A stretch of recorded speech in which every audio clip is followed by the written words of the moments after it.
Pourquoi reconquérir son évitant? Est-ce qu'il ne serait pas mieux de passer à autre chose? C'est un vrai dilemme émotionnel avec deux points de vue. Pour commencer, pourquoi reconquérir son partenaire évitant? Vous savez, les personnes au style d'attachement évitant ne sont pas dénuées de sentiments. Souvent, elles aiment mais ont peur de l'intimité, donc elles fuient dès que l'émotion devient trop forte ou se replient sur elles-mêmes dès qu'elles se sentent envahies. Reconquérir un évitant peut valoir la peine si tu l'aimes sincèrement et que tu sens qu'il y a quelque chose de profond entre vous. Si tu as aussi compris son fonctionnement et que tu es prête à respecter son besoin d'espace sans te sacrifier toi-même. Aussi, si tu vois des signes qu'il ou elle évolue ou veut en tout cas travailler sur ses mécanismes de défense. Et enfin, si vous avez tous les deux la volonté de construire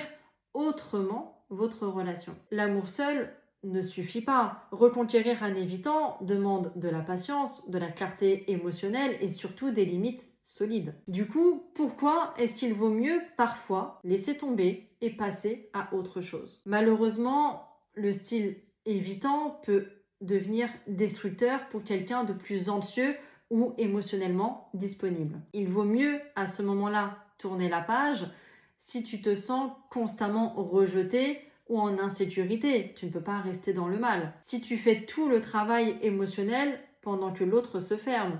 Aussi, si tu t'éteins petit à petit en essayant à chaque fois de gagner son amour ou son attention. Et enfin, si l'autre ne montre aucun signe d'évolution ou de remise en question. Parfois, vouloir reconquérir un évitant, c'est surtout vouloir réparer une blessure d'abandon en soi.